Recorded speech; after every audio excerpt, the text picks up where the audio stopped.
मात्र कथा सुनने से ही दूर होता है पितृदोष और कथा सुनने वालों का भाग्य उदय होता है।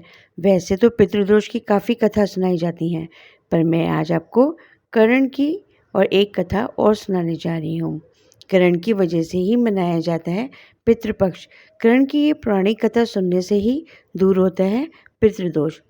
कथा के अनुसार महाभारत के दौरान कर्ण की मृत्यु हो जाने के बाद जब उनकी आत्मा स्वर्ग में पहुंची तो उन्हें बहुत सारा सोना और गहने दिए गए। कर्ण की आत्मा को कुछ समझ में नहीं आया। वह तो आहार तलाश कर रहे थे। तब उन्होंने देवता से पूछा कि भोजन की जगह उन्हें सोना क्यों दिया गया। तब देवता इंद्र ने कर्ण को बताया कि उसने अपने जीवित रहते हुए पूरा जीवन सोना ही तो दान दिया है, लेकिन अपने पूर्वजों को कभी भी खाना दान नहीं दिया। तब कर्ण ने इंद्र से कहा उन्हें ये बात ज्ञात नहीं थी कि उनके पूर्वज कौन थे और इसी वजह से वह कभी भी उन्हें कुछ दान नहीं कर सके। इसके बाद कर्ण को अपनी गलती सुधारने का मौका दिया गया और 16 दिन के लिए वो पृथ्वी पर वापस भेजे गए, जहां उन्होंने अपने पूर्वजों को याद करते हुए उनका श्राद्ध कर उन्हें आहार दान दिया, तर्पण किया। इन्हीं 16 दिन की अवधि को पितृपक्ष कहा गया है। ये तो थी पितृपक्ष की पहली कथा। अब मैं आपको दूसरी कथा भी सुनाने जा रही हूँ।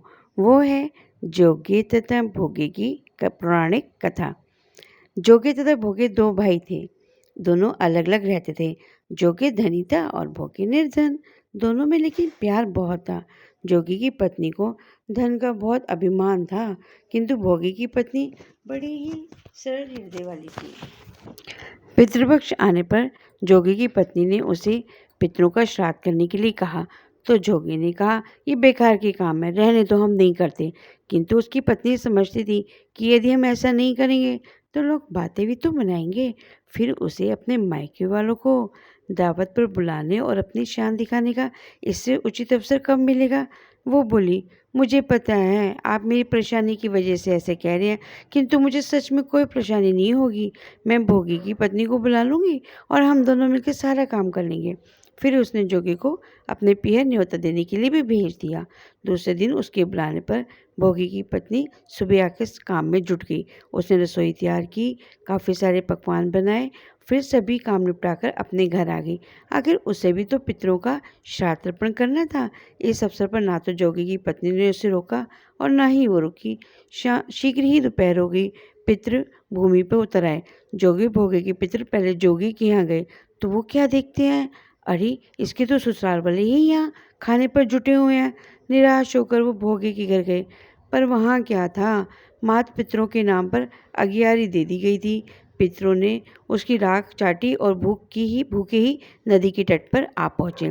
थोड़ी देर में सारे पितर इकट्ठे हो गए और अपने अपने यहाँ के श्राद्धों की बड़ाई करने लगे। जोगे भोगे के पितरों को भी अपनी आप बीती सुनानी पड़ी। फिर वो सोचने लगे, अगर भोगे खाने में समर्थ होता तो शायद उन्हें आज भूखा न रहना पड़ता।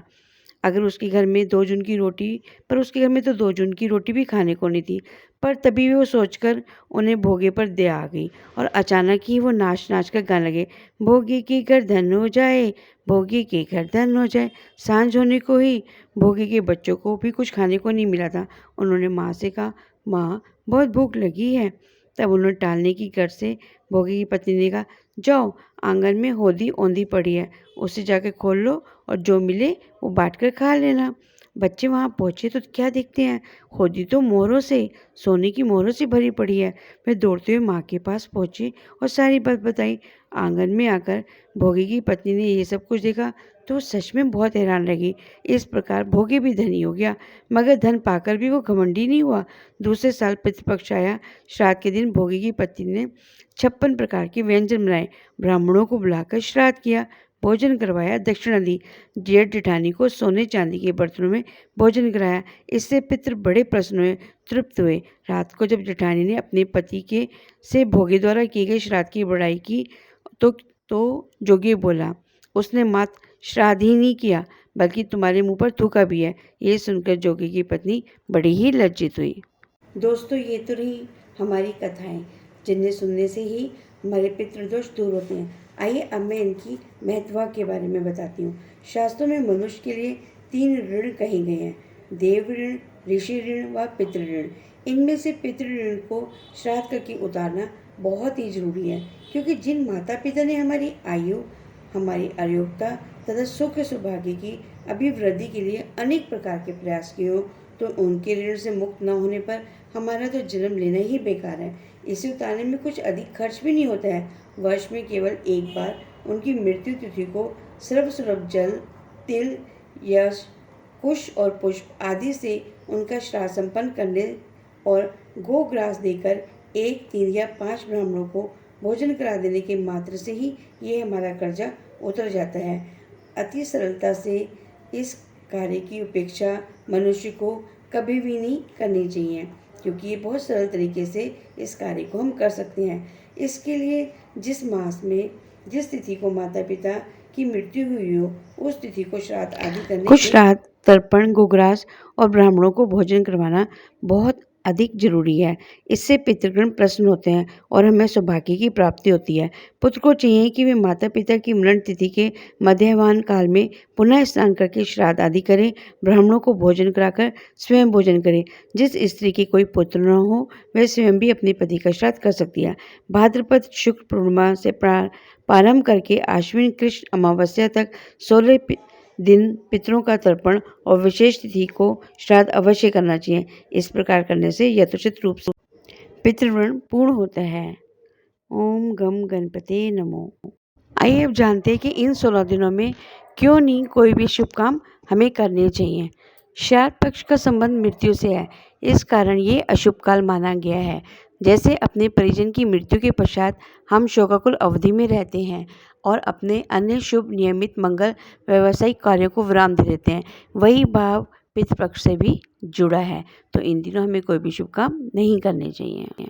इस अवधि में हम पितरों से और पितर हमसे जुड़े रहते हैं, अतः अन्य शुभ मांगलिक शुभारंभ जैसे कार्यों को वंचित रखकर हम पितरों के प्रति पूरा सम्मान और एकाग्रता को बनाए रखते हैं और हमें बनाए रखना भी चाहिए। श्राद्ध पक्ष में पितृ, ब्राह्मण और परिजनों के अलावा पितरों के निर्मित और कौवे के लिए ग्रास निकालने की परंपरा भी है और हमें इस पितृपक्ष के व्रत को बहुत अच्छे ढंग से संपूर्ण करना चाहिए।